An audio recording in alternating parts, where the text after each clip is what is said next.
Hola, ¿qué tal, amigas, amigos? Un gusto saludarlos en este martes, en un conversatorio académico más. Muy buenos días o muy buenas tardes, muy buenas noches, dependiendo del horario en el que estén sintonizando este conversatorio. La verdad que nosotros muy contentos de poder coincidir con todos y cada uno de ustedes. Por supuesto, yo feliz de saludar a Jan y a Luis. ¿Cómo se encuentran esta tarde? Excelente, por aquí ya listos. Bueno, eso creo yo. Qué bueno, me da mucho gusto y bueno, pues sí, también recomendar, está comenzando a ser ya frillito, hay que cuidarnos todos, hay que cuidar a nuestros pequeños y grandes estudiantes, a todos hay que recomendarles, es tiempo de extremar precauciones con el clima. Hoy, por supuesto, en nuestro programa número 170, lo que nos llena también de mucha emoción, aquí ya estamos dando arranque a este programa y bueno, pues sin más, compartir con nuestro auditorio también nuestros datos de contacto. A los que saben, nos pueden hacer llegar todas sus dudas, comentarios, sugerencias, todos aquellos temas que les gustaría que tratáramos en este conversatorio. Con mucho gusto leemos todos y cada uno de ellos, retroalimentamos y aquí los estaremos poniendo sobre la mesa para platicarlos. Además, bueno, recordarles que cuando se inscriben a este conversatorio, pueden solicitar su constancia de participación, misma que tiene valor curricular. Y sin más, bueno, pues vamos a dar continuidad a esta serie que hemos denominado justamente de las emociones, el lenguaje olvidado, y en esta ocasión con un tema muy significativo. ¿Quién no hemos sentido la ira, ¿no? En algún momento de nuestra vida, en algún momento de la escuela, contra algún maestro, directivo, etcétera. Y este sentimiento de enojo o de resentimiento, justamente, bueno, pues en este conversatorio trataremos de encontrar aquello que nos permita no tratar de eliminar justamente esta emoción, sino de enseñar a reconocerla, a comprenderla, a canalizarla, por supuesto que de forma constructiva. Es lo que estamos nosotros buscando acá. ¿Cuántas veces pues nos encontramos a pequeñitos, a jóvenes, adolescentes, pues que se enfrentan en muchas de las ocasiones al estar justo en el centro educativo con este sentimiento y a veces no sabemos para dónde? Y por ello, pues le pediría en esta ocasión a Luis, si me hace favor, de compartirnos eso, la idea introductoria a este tema, que sin duda va a estar muy interesante. Quédense. La verdad es que todos los martes aprendemos algo nuevo, todos los martes hay algo que compartir.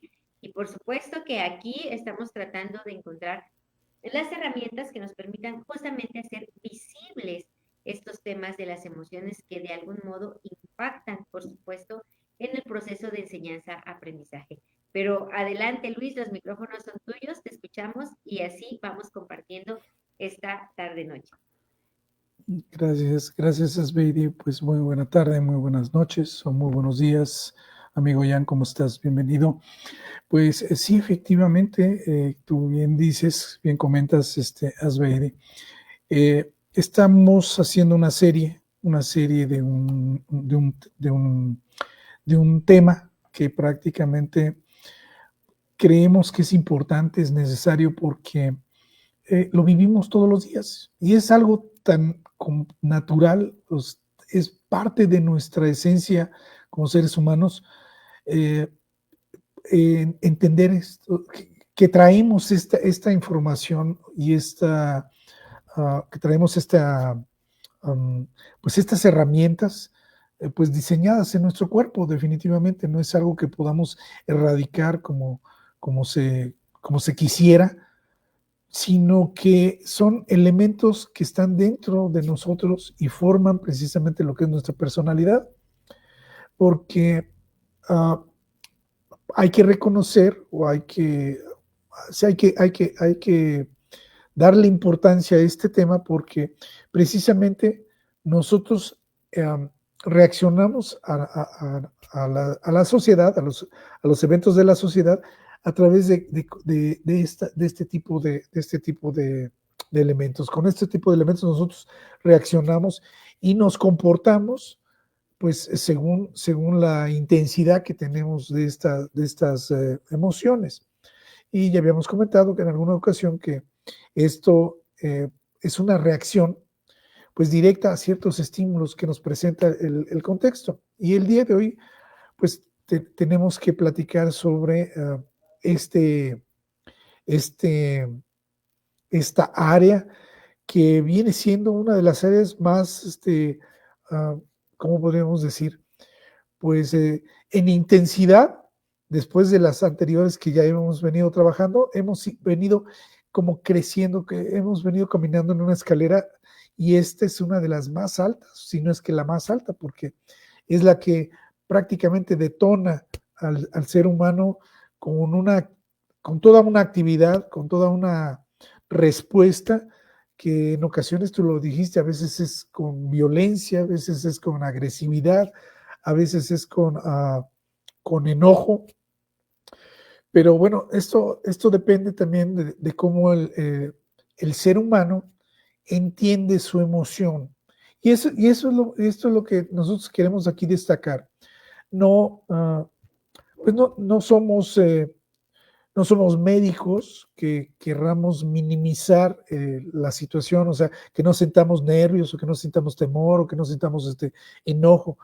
Pues no, el ser humano necesita entender, sentir esas emociones para medir hasta dónde puede dar respuesta y hasta dónde no debe dar respuesta en función también a las, eh, vamos a decir, a las relaciones que tengamos con los demás, porque por ejemplo en el caso de la ira es un sentimiento que se manifiesta, como ya dije, a través de una reacción violenta, a través de una reacción de enojo, a través de una reacción agresiva, pero al entender la reacción, no se trata de ir más enfrente de los demás, sino se trata de estar alerta, se trata de estar previniendo alguna amenaza que se puede venir en función a lo que se está viviendo. Entonces, no se trata de imponer una respuesta, se trata de adaptarse a las condiciones que nos están presentando en el momento en que estamos viviendo una situación. En el aula, definitivamente, esto nos sucede a cada rato. Hay muchos detonantes que al profesor le pueden hacer a perder la paciencia, perder el equilibrio de estar en una situación normal a llevarlo a una situación que puede ser extrema. Ian nos comentaba la semana pasada que tenía la intención de platicar desde el punto de vista del alumno, cómo siente precisamente esa reacción por parte del docente. Entonces, le vamos a pasar la batuta para que él nos plantee nos haga su planteamiento. Pero nosotros, en el resto de la charla, pues, bueno, al menos en mi punto de vista es ir tratando de buscar esa dosificación, porque en una relación alumno-maestro tenemos que estar al mismo nivel. Tenemos que estar al mismo nivel de exigencia, pero también al mismo nivel de paciencia, para que entonces podamos tener una comunicación fluida. Pero si uno de los dos está en otro nivel, entonces la comunicación no se va a poder llevar a cabo de manera correcta. Y esto pasa con todas las emociones, con el temor, las que vimos, el temor, la tristeza, hoy que vemos la ira, y nos va a suceder también con la alegría y las otras demás. O sea, no podemos estar en diferentes niveles, hay que buscar siempre el equilibrio para que podamos mantener una buena y adecuada comunicación. Entonces, bueno, en términos generales esto es, no hay una definición etimológica interesante como las que vimos en las otras dos emociones, porque aquí la palabra ira eh, exclusivamente significa enojo o molestia, cólera, también así lo dice el diccionario. Entonces, no hay una connotación interesante, más bien está en la historia, cómo se ha venido desarrollando el estudio de la ira. Eso creo que es algo interesante, porque así como vimos en la tristeza, que hay como tres estadios diferentes de tristeza, acá en la ira pasa algo parecido, ¿no? Entonces, bueno, de entrada eso lo dejo. Si en la siguiente ronda hay oportunidad de irlo comentando, sí, lo abordamos. Pero adelante, me gustaría escuchar el planteamiento de Ian porque, bueno, pues atañe a lo que es nuestra materia, ¿no? Excelente.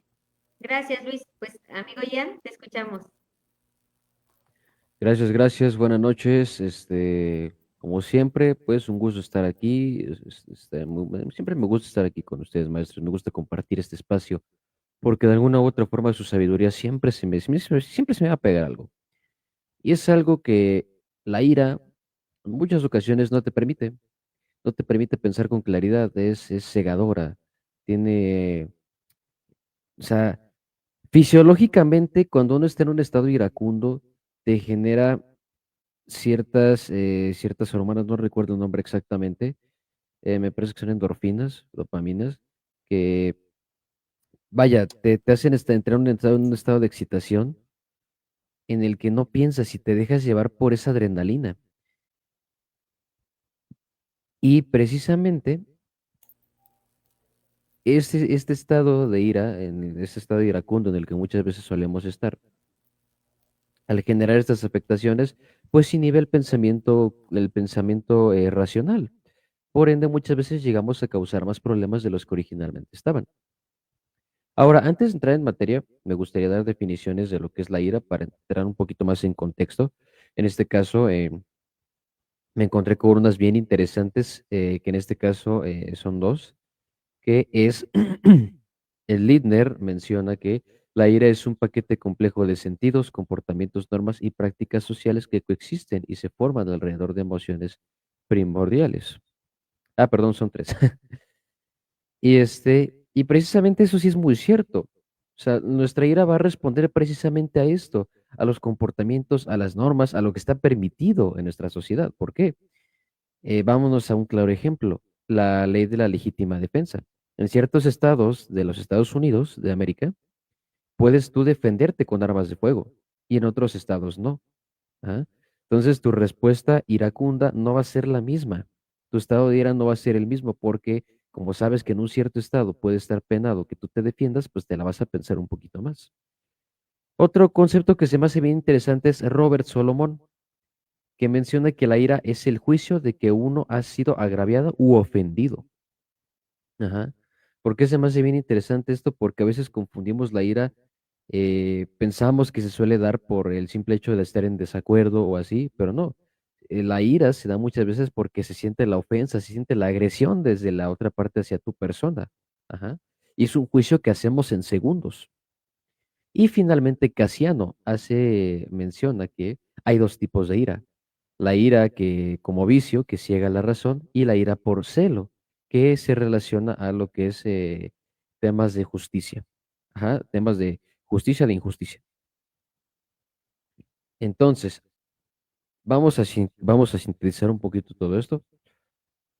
Básicamente, ¿por qué me llamó la atención la conceptualización de estos autores? Porque esas tres situaciones son las que más se dan cuando estamos hablando de la ira. Cuando estamos hablando de la ira, estamos hablando de que es algo que nos atañe precisamente en toda nuestra vida, desde que nos despertamos y nos golpeamos el dedo chiquito con un mueble o algo, nos estamos enojando con el mueble, un objeto inanimado, un objeto que solamente está ahí, o sea, el error lo cometemos nosotros por no fijarnos y pegarnos. Pero que dices, este mueble es no sé qué y cómo lo odio y ojalá no estuviera aquí, y te empiezas a enojar. Y precisamente esa es la ira viciosa, perdón. Y en este caso de la ira como celo, suele suceder, es que estás estando en el salón de clases Es que maestro, no se vale que fulanito de tal copió en el examen y le puso la misma calificación que a mí, a pesar de que usted se dio cuenta. Es una injusticia clara. Y entonces empiezas a a entrar en un estado de ira, de enojo descontrolado, porque no se está haciendo justicia, porque sabes que está mal, sabes que está incorrecto lo que está sucediendo, pero de alguna u otra forma sabes que no tienes poder sobre ello directamente en muchas ocasiones. Y eso te genera un estado de ira. Ahora, esto solamente es un caso, es un ejemplo, no estoy diciendo que es así siempre. Puede depender, va variando, siempre va a ser contextual todo esto. Y en este caso, respecto a lo que comentaba el maestro Luis, cómo lo resiente el alumno, muchas veces pasa algo bien curioso. Se está cambiando o se estuvo tratando de cambiar de un modelo de escuela tradicional en donde el maestro era el mandamás y era yo tengo la última palabra y todos se callan, porque si recordamos el cine de oro mexicano lo retrata muy bien. eh, Prácticamente ahí, ¿qué es lo que hacía el maestro? Él podía hablarte como quisiera y no iba a haber problema. ¿Por qué? Porque sus razones tendría si te gritó, si te habló fuerte, si te lo dijo muy delicado. O sea, sus razones habrá tenido. Ajá. Y en este caso, hoy en día la escuela, con esto de la crianza respetuosa y demás, y con los nuevos modelos educativos, pues se ha basado más en el respeto, en la comprensión, del entendimiento y demás. ¿Y qué es lo que sucede? Que los alumnos han agarrado un cierto poder, a mi parecer, si me lo permiten. Se han empoderado de tal forma que pueden hablarle como quieran a los docentes, pero si el docente se atreve a hablarles mal, el alumno en su juicio, ojo, en su juicio, lo siente como una agresión, lo siente como una ofensa hacia su persona en muchas ocasiones. Ajá. Yo lo he vivido, lo he visto y lo he vivido tanto como docente como alumno. Incluso estando en la preparatoria, me pasaba mucho. Que varios de mis compañeros, que no voy a decir el nombre para no quemar a nadie, era de que es que el maestro ya me habló feo, vamos a reportarlo. Es que nos dejó demasiada tarea y es muy pesado, ¿no? Y otra vez iban a reportarlo. Igual me pasó que platicaba con muchos maestros en la escuela donde en la universidad, que decían, es que estos chavos me están pidiendo que yo les baje el nivel, porque dicen que es demasiado. Y dices, o sea, realmente si habrá una verdadera exigencia detrás, ¿será un mero capricho o qué es lo que está pasando? Son casos en donde sí se debería de poner estudio porque finalmente, no digo que no suceda, pero sí pasa que también los alumnos exageramos muchas veces. En muchos casos sí hay una exageración por parte del alumno, pero hay casos en los que totalmente el docente se pasa de vivo, porque me pasaba en varias materias que el maestro, ya sea pues, lo clásico, ¿no? Matemáticas, química y demás, que muchos maestros querían hacer la clase innecesariamente dura para que tú no pasaras. Y decías, ¿por? Y de igual forma tengo muchos amigos, familiares que me han dicho lo mismo, es que este maestro me está poniendo la clase a todos innecesariamente dura. Ajá. Y pues finalmente eso no debería de ser. Y no recuerdo, y sí se los debo mucho este personaje que decía, por ejemplo, en la clase de física, aquel que se atreva a hacer de la física una materia aburrida está cometiendo un crimen contra la ciencia, porque muchas veces su didáctica pues está mal, o sea, deben de hacerlo divertido, deben de hacerlo entretenido, que te llame la atención, que te desarrolle un pensamiento crítico de verdad, y no que nada más por el simple hecho de que resuelvas un problema súper complejo y estás aprendiendo, porque no siempre es así. Ajá.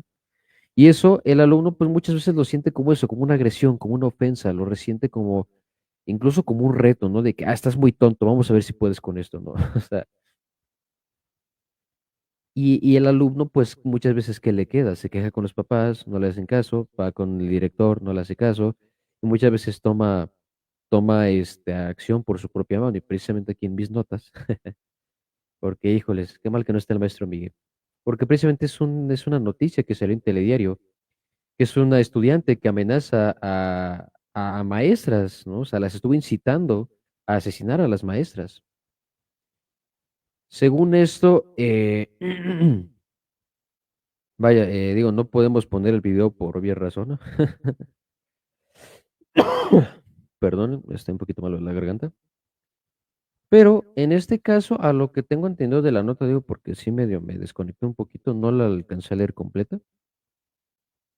Pero tengo entendido que realmente esto ya fue un tema ya de donde la violencia o bueno,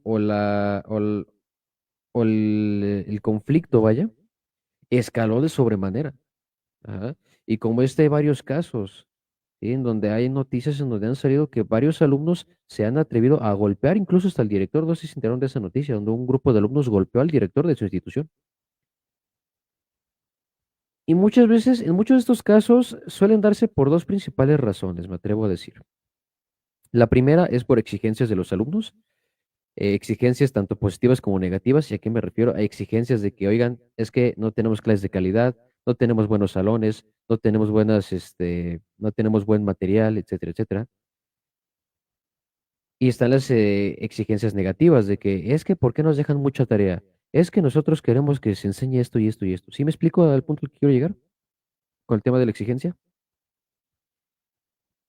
Ese es el primer punto. Y el segundo es que también hay un exceso, por así decirlo, de, no de fuerza, diría más de poder, ajá, de que los docentes y los mismos personal directivo abusan mucho de los alumnos, ya sea cobrándoles cuotas que no deberían de existir, exigiéndoles cosas que no deberían de exigirles, y en algunos casos humillándolos de sobremanera, ¿no? Como este caso del alumno parece que fue en Guerrero, que se levantó contra el maestro porque lo estaba humillando, le dijo, a ver, hijo de tu quién sabe qué, y tú no me vas a venir a humillar por venir de sierra y no sé qué.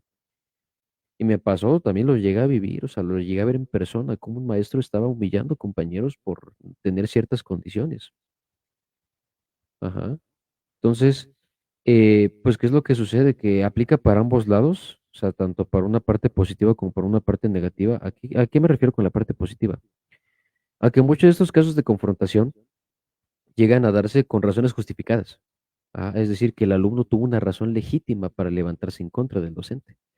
Y también está la parte negativa, que los alumnos hacen sus movimientos por simples caprichos, por simples necesidades, ¿no? De hacer desorden o de imponer sus reglas y sus normas. Porque finalmente hay que recordar que ahora sí que dales tantito poder a las personas equivocadas y te van a hacer un relajo. Ajá, explícame con más calmita.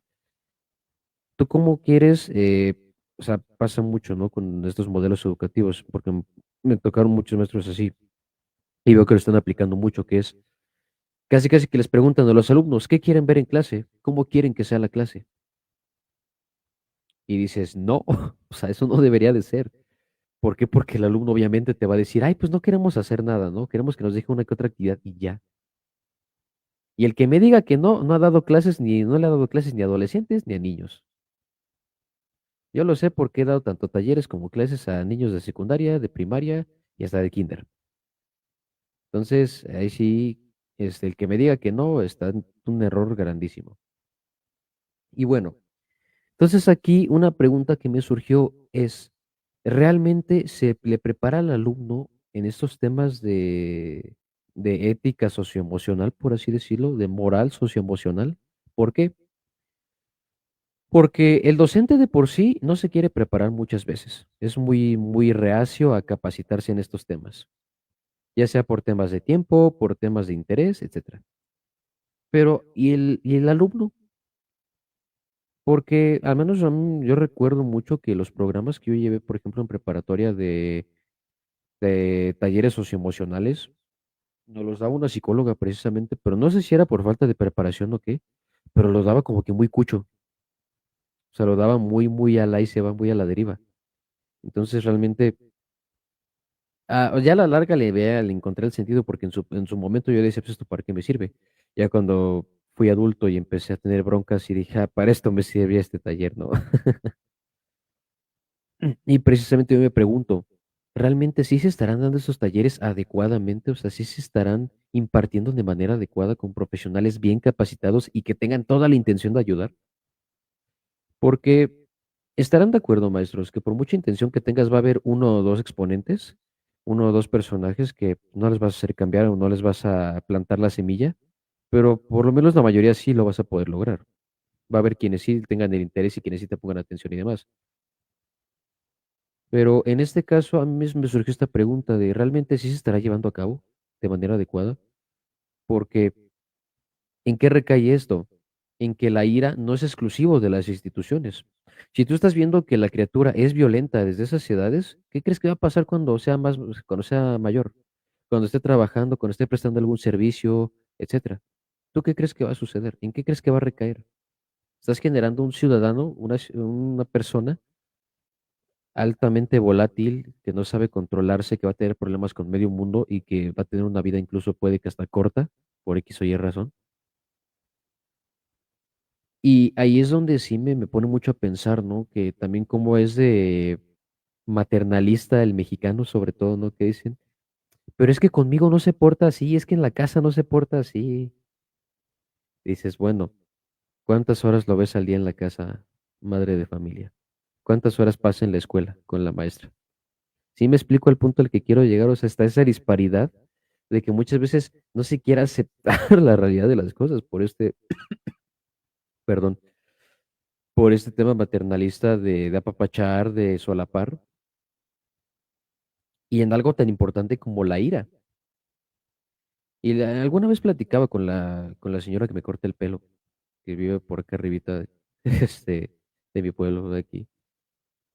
Y estaba platicando, estaba escuchando, ¿no? De un señor que estaba hablando, ¿no? De que, no, pues es que mi hijo, pues no sé qué hacer, es muy hiperactivo y demás. Pues lo metí a clases de taekwondo, ¿no? Para que se entretenga un rato. Yo decía, ok, no conozco el contexto, pero yo me preocuparía un poquito, porque el niño es hiperactivo y es un relajo en la escuela. ¿Qué va a hacer si sabe si sabe técnicas de lucha? ¿Para qué lo va a utilizar? ¿Sí me explico? Y era yo lo que platicaba con la señora, que le digo es que no cualquiera debería de hacer eso. ¿Por qué? Porque qué tal que después se pone de gandalla con los demás y como es hiperactivo y un relajo, pues no va a haber quien lo detenga. Y va a ser un círculo vicioso de violencia con más violencia y más violencia y más violencia y nunca va a terminar. Entonces ahí a lo mejor, digo, pudo haber elegido otras mil actividades, fútbol, básquetbol, yo qué sé, ¿no? Y es a veces ahí donde entra como esa ignorancia y esa falta de conocimiento y esa falta de entendimiento sobre las emociones humanas, porque de veras que nos evitaríamos tantos problemas, nos evitaríamos de tantas peleas en bailes, por ejemplo, nos evitaríamos de tantos problemas en bares, de tantos adultos disfuncionales, literalmente, si se tuviera como esa conciencia de decir, mi hijo está mal, mi hija está mal, tiene problemas para controlar su ira, tiene problemas para controlar sus emociones, voy a hacer algo. Ajá. Porque, y esto yo lo recuerdo muy bien, ¿no? O sea, porque me pasó en la primaria un compañero que tenía que era igual muy hiperactivo, demasiado hiperactivo, pero sí tenía esto de que era muy, como muy volátil. Entonces, cualquier cosa que le decías o le hicieras explotaba. Si te le quedabas mirando feo, explotaba. ¿Y esto en qué recaía? En que se andaba peleando con medio mundo. Y entonces ahí es donde sí, pues tienes que hacer conciencia, ¿no? De decir, si así eso hace ahorita de niño, ¿qué hará de adulto? Cuando vaya a un bar y se ponga borracho, cuando vaya a un baile y lo empujen, cuando esté en la calle y lo miren feo, ¿sí? Evidentemente con la edad llega la madurez, pero no a todos. Y a no todos les pega igual. Entonces aquí, maestros, me gustaría preguntarles, ¿no? O sea, ya planteándoles como un poco del escenario, me gustaría preguntarles, desde su experiencia, ¿cómo han llevado el manejo de la ira? Porque con el maestro Luis he tenido el gusto de platicar de ciertas situaciones que sí digo, lo manejo como todo un máster, que sí digo, mis respetos, yo y en su lugar hubiera hecho un relajo a mis 23 años, bueno, 22, ya casi cumplo los 23, a mis 22 añitos de edad. Yo sí digo, híjole, yo sí lo hubiera manejado, pero de una manera horrible, o sea, de que por lo menos uno o dos vidrios hubieran salido rotos, ¿no? Pero me lo platica el maestro Luis y digo, wow, o sea, lo manejo como todo un máster. Entonces, a la maestra, con maestra Sveidi, con usted no tiene mucho el gusto de platicar, pero me imagino que le han de haber pasado situaciones similares de mucha ira, de mucho estrés, y me gustaría saber su opinión al respecto. ¿Cómo lo han manejado? ¿Y qué consejo le pueden dar, en este caso, a los docentes para poder, no sobrellevar, sino para poder ser más profesionales en este momento? ¿Y qué consejo le darían a los alumnos? En plan, ¿sabes qué? No te lo tomes personal y demás. Y antes de que me lo digan, Yo les voy a dar mis consejos. Alumnos, primero que nada, no pienses que el mundo gira alrededor de ti, porque pasa muchísimo hoy en día que los alumnos se sienten tan únicos y diferentes y que todo tiene que girar a fuerza en torno a ellos y no. El mundo no gira alrededor de ti, número uno. Número dos, tienes que entender dos cosas. La primera, tú no vas a cambiar a las personas que son más grandes que tú. Difícilmente lo vas a hacer, no vas a cambiar su mentalidad, no vas a cambiarles su perspectiva, porque ya tienen una escuela, ajá, ya tienen una mentalidad, entonces difícilmente lo vas a hacer, así que solamente trata de entenderlos y trata de acoplarte para que puedan llevar una convivencia lo más sana que se pueda. Porque si es, por ejemplo, un maestro que te cae mal, solo piensa que lo vas a ver un tiempo y ya. Y tercero, eh, va a sonar un poco fuerte, pero si sabes que tienes un problema, ve a terapia. Honestamente, ve a terapia. Si sabes que algo te aqueja, ve a terapia. No te lo guardes. Créeme que le haces un favor a toda la sociedad, a todos los que te rodean. Porque créeme que no está chido el hecho de que porque te sientas mal quieras humillar a medio mundo, quieras golpear a medio mundo. No está chido. Si tú estás consciente de que tienes un problema y no encuentras quien te ayude, yo estoy seguro de que alguien en tu círculo te va a ayudar. Y pues ve a terapia, o sea, no te lo guardes. Y para los docentes, nada más un consejito, capacítense. Se los digo en serio, capacítense. Es increíble la cantidad de anécdotas, de casos que me han platicado y que yo mismo lo he visto, de maestros, tanto en magisterio como independiente, bueno, no independiente, sino que están por aparte, que le dices, oye, tengo esta capacitación, ay, no, qué flojera, no, yo quiero estar con mi familia, ¿no? Por ejemplo. O, ay, no, es que, pues no, o sea, no tengo tiempo. Dices, ¿qué haces en todo el resto del día si nomás llegas y no sé, o sea, por decir. Pero capacítense de verdad porque te dan muchas tablas y finalmente te da la preparación necesaria y los conocimientos necesarios para poder, eh, digamos, eh, no atacar, sino poder, eh, pues, saber el cómo integrar todo ese conocimiento a tu didáctica. Y eso créeme que te va a dar muchísimos puntos, porque no solamente vas a saber cómo lidiar con ciertas situaciones, ciertas circunstancias, sino que también vas a tener la preparación necesaria para poder escuchar muchas veces a los chicos sus problemas que tienen, poder saber cómo atender ciertas situaciones, en este caso de ira, ¿no? De que ciertos conflictos entre los mismos compañeros, conflictos que pueden llegar a tener contigo o conflictos que pueden llegar a tener con otros maestros. Porque también pasa que los alumnos se van y se quejan de los maestros con otros maestros. Entonces, capacítense. Esos serán como mis consejos para este contexto. Ya más tardecito les daré otros consejos y otras estrategias que pueden utilizar para calmar su ira. Pero los escucho, maestros. Gracias, gracias, Jan. Pues muy interesante, sin duda, el tema. La verdad es que yo creo que de lo que nos has compartido, muchas ocasiones también la tarea debe ser justamente pues darle ese enfoque proactivo en el sentido de tener justamente esa prevención y esa enseñanza de habilidades y reactivo justamente también para el tema del manejo de la crisis, ¿no? Yo veía esta cuestión antes de tener este programa y también debemos irnos, yo me gustaría rescatar el irnos al origen, ¿no? Porque muchas veces, ahorita ya abordaba el tema como ya desde lo que sucede, ¿no? Quizá al interior de, de un aula, de la institución, etcétera.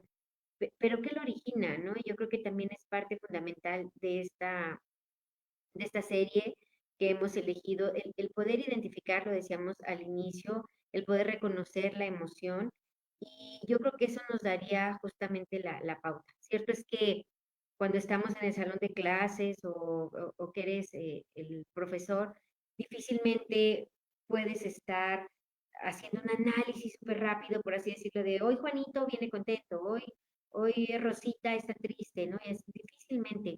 Ayer yo tuve la oportunidad de estar con un grupo de maestros y ellos nos platicaban, y es algo que me gustaría compartirlo aquí con ustedes, que por cierto les invité a que escucharan escucharan este conversatorio, hablábamos del programa, etcétera, y les decía yo justamente los temas que estábamos abordando, pero ellos nos hablaban de cómo la juventud o nuestros niños sufren estos procesos de que les resulta tan difícil a veces concentrarse, sacar buenas notas, estar bien en clase, y decían, bueno, ¿por qué, no? O sea, decían, ¿en qué consiste? Muchos de los jóvenes a los que ellos trataban era, o bien vivían con los abuelitos, que a veces los abuelitos, por la circunstancia que fuera, ¿no? Papás en Estados Unidos, en fin, vivían con los abuelitos, y a veces los abuelitos, pues difícilmente podían estar como prestando quizá la atención, o con la tecnología, en fin. Pasaban procesos de divorcio o separación de los padres, lo que también podía generar a veces el no saber canalizar este tipo de emociones.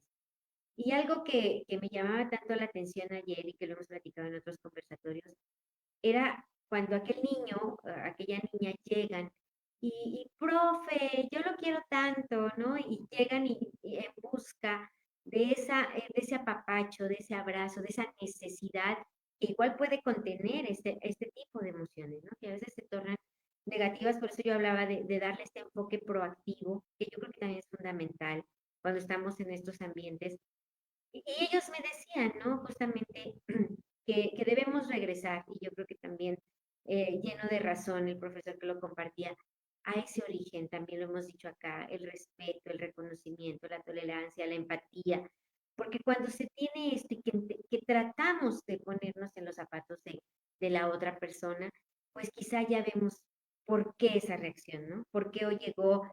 No sabemos si desayunó, no sabemos si traía para la torta, y ellos muchas veces dicen, oye, nos toca hacer, ¿no? A veces, oiga, profe, me presta 10 pesos, oiga, profe, esto, ¿no? Y son realidades que en nuestro México y por supuesto en nuestro estado y en cada uno de los lugares donde nosotros nos desempeñamos, pues por supuesto que se viven. Y a veces te decían estos maestros, ¿no? ¿Yo cómo le hago cuando el niño te abraza, ¿no? Y ya, profe, y ya ve que ahora, o ya ve que ahora, pues, oye, es tan delgada esta línea, ¿no? De, no, no los puedes tocar, no los puedes abrazar, no les puedes decir, ¿no? Y es tan cierto y a veces para el docente también tan frustrante, porque por supuesto que el docente es un ser humano, por supuesto que el docente también siente, por supuesto que también a veces podrá estar molesto, enojado, y sin embargo, pues a veces ese contacto es necesario, ¿no? Pero hoy por hoy, ante tantas situaciones que se generan en torno a que puedas tener estos contactos físicos, incluso uno de ellos, profesor de educación física, nos compartía que antes a ellos les daban esta oportunidad de, oye, se pegó con el balón o pisó mal y le puedo tocar el pie, medio acomodarle para esos primeros auxilios. Hoy lo tienen prohibido, o sea, hoy tienen que hacer una bitácora para poder decir, oye, fíjate que pisó mal, se cayó, etcétera, y hasta que llegue el papá o le llamaron a la abuelita, y todo este proceso que de algún modo pareciera que no son tiempos significativos, ¿no? Entonces, todo esto que lo estamos hablando quizá de otro contexto y que podrán decir eso que tiene que ver con la ira, pero que justamente así como puedes tener la emoción de la alegría o en ese momento, ay, te caíste y lloraste porque te lastimaste y ocupabas el apapacho, ya puede ser incluso mal visto, ¿no?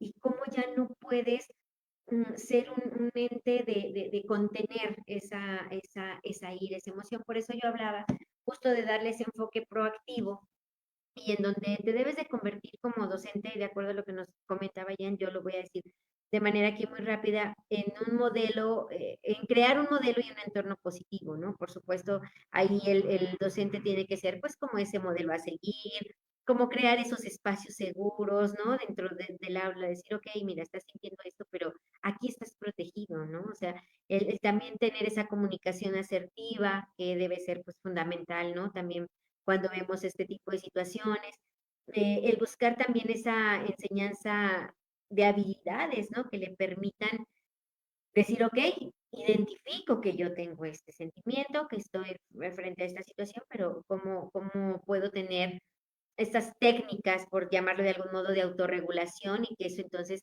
también quizá a través de una respiración profunda, ¿no? De, a ver, tómate un tiempo, o como le llamaban a este famoso como el rincón de la calma, ¿no? Que alguna vez hemos escuchado, donde dicen, ok, estás muy molesto, o sea, a ver, respira, siéntate, y lo platicamos, ¿no? Insisto, quizá para nosotros hoy en este conversatorio, para muchos podrán decir, bueno, ¿cómo le hago, no? O sea, o no puedo tener a mis 20, 30 alumnos decir con una bitácora rapidísima, contento, feliz, enojado, triste, hambriento, no, no, pero sí, por supuesto que en ese ambiente se logra identificar, se logra entender y el maestro pues se ve en esa necesidad de poder crear estos espacios seguros, de poder tener estas alternativas y quizás sea parte justo de lo que nos compartía ya, ¿no? De que el maestro se pueda capacitar en lo más mínimo, indispensable, para que él pueda, pues en un momento dado, si la emoción o la ira llega a sobrepasar pues ciertos límites, pues también saber, ¿no? Como la manera en que se puede hacer. Él nos hablaba pues ya de temas ciertamente muy agresivos, ¿no? Quizá que ya habían derivado en este tipo de situaciones. Sin embargo, yo creo que es fundamental que, que antes busquemos, ¿no? Como esa forma de decir, a ver, vamos a platicarla, ¿no? Y bueno, en esta famosa resolución de conflictos, pues por supuesto que era en darle ese enfoque al problema, o sea, de dónde viene, ¿no? También cuál es ese origen, en que cada uno va a tener tantas situaciones tan complejas y tan diferentes, pero sin duda que para mí yo me quedaría con el hecho de poder reconocer la emoción y por supuesto el comprenderla y canalizarla, ¿no? Como lo dije al inicio. Y bueno, y por supuesto esto al canalizarla, pues de forma constructiva, ¿no? Ciertamente. O sea, no vamos a ir generando más violencia o más ira o más enojo con determinadas actitudes, ¿no? O sea, con el ejemplo que él también ponía respecto de tu respuesta, Luis, ¿no? O sea, que tu respuesta había sido mucho más sensata, quizá más analizada de una situación, ¿no? Yo creo que todos en algún momento también hemos tenido situaciones que te hacen explotar, ¿no? Y ni siquiera lo piensas, o sea, actúas y ya, sin pensarlo, ¿no?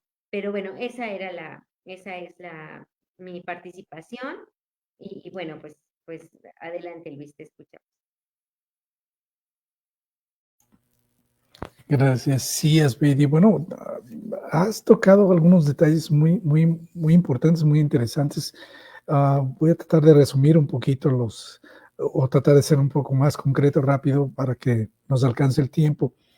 Tú hablas del origen de la ira, y sí, precisamente aquí yo me quería referir precisamente al origen de la ira. Nosotros en los conversatorios anteriores vimos lo que es el miedo, vimos lo que es la tristeza, y hoy toca ver la ira. Y efectivamente, esa sería una de las rutas para la respuesta que nos da la ira. ¿Qué es la ira entonces? Pues es esa respuesta, que me produce darla en función a lo que me está estimulando el contexto. Y el contexto, generalmente, el estímulo viene vestido de amenaza, que así debemos entenderlo. El estímulo viene vestido de amenaza, ya sea una situación violenta, ya sea una situación que va a producirme miedo, va, va a incitarme a reaccionar de manera alerta. Esa es la ira. Pero la ira es la acumulación de muchas alertas. Entonces llega un momento en que tengo que explotar, llega un momento en que tengo que soltar esa energía que tengo acumulada en el cuerpo, y ahí se demuestra la ira. La ira se puede prever, según la literatura estuve viendo, se puede prever en sudoración. Por ejemplo, la persona puede tener sudoración, puede tener respiración agitada, puede tener abstracción. Su mente puede estar abstraída del momento y regresar de manera violenta. También se puede presentar agitación, el cuerpo el cuerpo segrega adrenalina, precisamente, y la adrenalina precisamente está en los, ¿cómo se llama? En las glándulas suprarrenales, es decir, está en el área de los riñones, por eso son suprarrenales, porque están en esa área. Entonces prácticamente se dispara hacia arriba o se dispara hacia abajo, que generalmente dispara hacia arriba, inmediatamente sale al corazón inmediato, entonces la circulación se acelera. Alta presión o ¿cómo se llama? Alta circulación hace que uno se llene de una energía máxima. Entonces, hay el momento en que tiene uno que soltar esa energía. Y esa energía, en el momento que la suelta uno, puede ser con un grito, puede ser con aventando algo, puede ser una reacción enérgica. Y esto me lleva precisamente a los estadios que yo mencionaba en relación a la historia. La historia nos dice que la ira nace en las primeras civilizaciones, como las griegas, los romanos, los mesopotámicos, para imponer el orden. Fíjense qué curioso. La ira funciona para crear orden. Y entonces comienzan las primeras conquistas. Las conquistas implican elevar el nivel de energía de toda la sociedad con la intención de que vayan y hagan la guerra para generar un orden. Entonces, fíjate cómo efectivamente en el día de hoy, cuando nosotros nos enojamos o cuando nosotros percibimos un evento de amenaza, nosotros al soltar el grito o al soltar la energía, lo que buscamos es generar ese orden. Y eso pasa en la clase. El profesor no me dejará mentir que cuando grita es para que ponga inmediatamente imponer el orden. Ese es el primer estadio que encontré en la historia. El segundo habla ya a partir de la Edad Media Seca, empieza a considerarse la ira como algo malo. El sentido de la ira es un pecado, es algo malo, va en contra de la naturaleza del ser humano. No debes enojarte. Y entonces, al día de hoy, en ese estadio, te das cuenta de que es algo malo y te reprimes. O sea, vuelves a apretar el nudo de la emoción y se vuelve a contener otra vez. Parte de esa energía se queda dentro del ser humano. Y entonces puedes generar lo que viene siendo la parte patológica. Porque a la hora de que vayas acumulando enojos reprimidos, al ratito vas a tener otra consecuencia mucho más compleja. Y posteriormente, ya para finales del siglo XIX, ¿cómo se llama? La ira se empieza a considerar como algo patológico, como un problema patológico. Entonces hay que estudiarlo, hay que ver por qué se produce y cómo lo contenemos, cómo lo prevenimos. No tanto cómo lo prevenimos, sino más bien cómo lo contenemos. Y hay medicamentos, y hay experimentos, y hay que contener a la ira. El máximo evento de ira social lo tenemos en la Segunda Guerra Mundial. Estalló,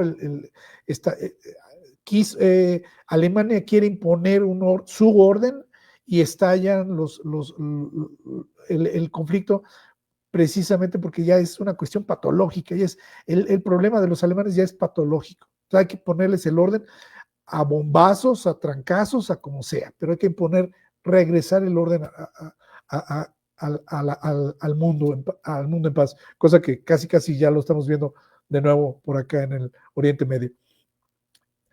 Y entonces hay que estudiar, hay que buscar mecanismos para poder controlar, para poder minimizar o erradicar la ira si es necesario.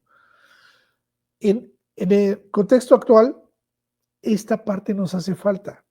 Esa parte nos hace falta porque la sociedad, nuestra cultura se queda precisamente en la primera etapa, en la etapa de hay que imponer el orden a chicotazos y te suelto el chicotazo en lugar de darte una razón, en lugar de explicarte que esto o llegar a un acuerdo o llegar a una disertación en la cual podamos llegar a un acuerdo.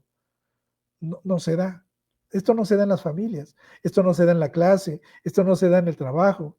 Simplemente es algo que venimos arrastrando también por la cuestión de nuestro propio contexto. Y es aquí donde es muy importante hablar del contexto. El contexto es lo que nos está influenciando para que nosotros podamos generar reacciones diferentes de manera diferente, ¿no?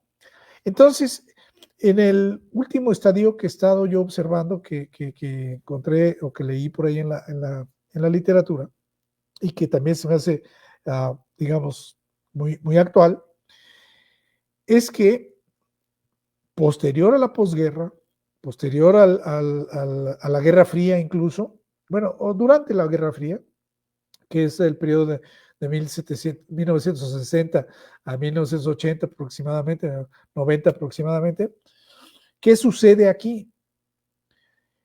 Aquí se genera un fenómeno muy interesante que es, vamos a poner a la gente en ira con la intención de que usen la ira para lograr los objetivos. Entonces tenemos una verdadera guerra fría entre la Unión Soviética y los Estados Unidos porque ser los mejores competidores. Y me recuerda al caso de Michael Phelps, por ejemplo. Michael Phelps en alguna entrevista dice, yo hago enojar a mi equipo de trabajo para que lo hagan mejor. Cada vez que se enojan, me tienen que superar lo que hicieron en la práctica anterior. Y eso lo podemos observar ahora. Hay terapia, bueno, de hecho, ya si nos analizamos, si nosotros buscamos información, nos vamos a dar cuenta de que hay terapia para aprender a usar el ira para efecto de tener mejoramiento continuo. Me espanta un poquito porque el ser humano en ira, como dice Ian, en un estadio muy alterado, pues puede reaccionar sin conciencia, puede reaccionar simplemente con la energía que tiene acumulada y entonces puede ocasionar algo bastante conflictivo. Lo que sí hay que notar es que en las sociedades o las organizaciones o las entes que están utilizando la ira para efecto de mejoramiento continuo, hacen lo que Ian nos subrayó bastante bien, la capacitación. Yo no puedo entrar a un grupo, acelerar a un grupo, hacer que griten y se enojen y todo, si yo no los preparo antes. Entonces tú decías hace ratito, hacer la pregunta, Asbeidi, en relación a cómo se pueden capacitar, cómo podemos hacer propositiva la ira. Bueno, de entrada tenemos que entender el origen. Todo el contexto y el origen hay que entenderlo. Y ese origen y ese contexto hay que ponerlo en una capacitación. Hay que diseñar bien la capacitación porque a una persona no le puedes decir, te voy a hacer enojar para que seas mejor. No lo va a entender. Hay que explicarle bien exactamente qué es lo que pretendemos lograr, qué es lo que se va a desarrollar y el por qué se va a desarrollar. No podemos entrar a una clase nada más a hacerlos enojar simplemente porque sí. No, hay que explicarles, hay que contextualizarlos, hay que hacerlos entender que para qué va esa capacitación. Entonces, sí es arma de dos filos. La escuela mexicana jamás va a poder llegar a esto. Discúlpenme que se los diga, pero jamás van a poder llegar a esto. Esto sí lo podemos ver, lo vimos y lo estamos viendo ahora en China, lo vimos en Cuba hace un tiempo, con sus primeros atletas eran así, pero hoy podemos verlo en las universidades, en la política, en la industria. Los máximos trenes a nivel mundial están en China, que han desafiado a las leyes de la física y ellos han desafiado la ira para poderse subir a un tren a 300 kilómetros en medio del desierto o en medio de la nada para poderse matar fácilmente, pero ellos han desafiado todo eso y lo han logrado, pero se han preparado para eso. Las escuelas sí los están preparando para eso y si no, la organización sí capacita a su gente para eso. Nosotros no creo que si están buscando en esta administración dar abrazos y besos y apapachos, jamás vamos a llegar a un evento de alteración extrema como este que estamos platicando para poder llegar al mejoramiento. No, difícilmente no creo que sea así. Pero sí podemos buscar entonces a lo mejor mecanismos para hacer entender a las instituciones de que usando un poquito de ira es posible que podamos llegar a ciertos objetivos. Caso concreto, digamos, la propia selección mexicana, ¿no? La selección mexicana es o las selecciones mexicanas son el claro ejemplo de que no han acabado de entender que con un poquito de dignidad, con un poquito de coraje, con un poquito de esfuerzo, se puede ganar a cualquier otro participante. ¿Qué sucede o cuál ha sido el error en el que ha caído la selección mexicana? En enojarse, y al enojarse ya no piensan, al enojarse ya no trabajan en equipo, al enojarse ya no dimensionan una mala entrada y quieren lesionar al contrincante. Así no se puede competir. Entonces, a lo que yo quisiera resumir es que, ok, la ira no la podemos erradicar, es un efecto de nuestras hormonas, de nuestra composición química que tenemos en el cuerpo, pero sí podemos usarla en nuestro favor, en función a entenderla, en función a comprenderla y en función a aprender a dominarla adecuadamente para un buen beneficio. Por eso, insisto, creo que las emociones no son, no son erradicables, las traemos ya innatas, más bien hay que aprender a usarlas. Sí, definitivo, pues muy interesante lo que nos han compartido. Tan interesante que miren, ya estamos a unos minutitos de terminar el programa. Ya no sé si quieres tener una breve participación antes de cerrar. Te escuchamos de acuerdo a lo que nos compartió también, Luis. Adelante. Gracias, gracias. Claro, sí, nada más en breve, como dicen en el barrio, en greña. Este, compartirles con mucho una estrategia muy buena, pues para evitar, ¿no? Que la ira te consuma y genere más problemas de los que realmente existen, que es la estrategia luz amarilla, piensa, ¿no? Que es, consta de 3 pasos. Primero, identifica qué es lo que ocasionó el problema o qué es lo que ocasionó tu molestia. Ajá. Pregúntate qué es lo que realmente está pasando, ¿no? Porque a veces se utiliza la ira como mecanismo de defensa. A veces para no sentir o no mostrar tristeza o demás, te enojas.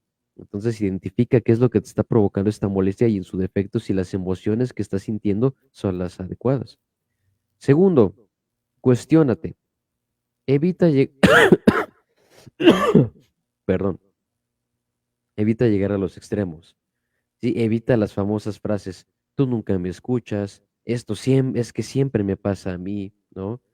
O me molesta que no me estés escuchando. ¿Sí me explico? O sea, evita ese tipo de frases, evita ese tipo de pensamientos y realmente cuestiónate, ¿no? Que si realmente estás exagerando o eh, si lo que estás sintiendo realmente es algo que es pasajero, es solo volátil. Ajá. Y por último, busca una solución. Ajá. Y digo, y algo que pasa mucho en nuestra sociedad hoy en día es que a veces más que buscar soluciones parece que te dan una y empiezas a buscar más y más problemas. No lo hagas, ¿sí? Enfócate en las soluciones, en la manera en la que tú puedes resolver tu problema de una manera, pues, adecuada, ¿sí? El hecho de que tu solución te parezca muy lógica a ti no significa que sea la correcta. Analiza desde muchas perspectivas la propuesta que estás teniendo para así tener un panorama completo y escoger la respuesta más óptima a tu problema. Pero no trates de buscarle más problemas, ¿sí? Al que ya está. Ajá. Busca soluciones. Una frase que tenemos mucho en la ingeniería es tú me das problemas, yo te voy a dar soluciones. Y es algo que todos deberían de hacer. No tanto buscar puros problemas, sino buscar soluciones. Eso será mi comentario, y pues como siempre invitarlos a que lean, a que se cultiven, a que siempre sean mejores que usted, que su persona de ayer. Ajá. Supérense siempre, lean mucho, salgan, disfruten de la vida, es bonito. No solo hay que vivir enojados. La vida es muy bonita como para siempre estar enojándonos. Hay tantas cosas deliciosas, tanto de comer como para hacer y demás. Entonces, disfruten la vida, sonríenle, ¿no? Hagan chistes, salgan con esa persona que muy seguramente les va a decir que no, pero al menos lo intentaron. ¿No? Y como dice Guillermo del Toro, ¿no? Por muy feo o fea que estés, a alguien le vas a gustar, ¿no? Entonces, también, ¿no? Vea esa obra, qué tal que te gusta, qué tal que no te gusta, pero al menos ya saliste, ¿no? Haz de todo, pero no te enojes siempre. El que se enoja pierde y la ira no es mala, pero no siempre es buena. Ajá. Eso sería lo que pudiera aportarles. Gracias, Paz. gracias, Ian. Luis, no sé si tú quieres compartirnos algo breve, estamos en límite, pero te escuchamos. Azuri, pues nada más invitar al público que nos siga siguiendo. Esto se pone muy interesante pues yo lo estoy disfrutando bastante.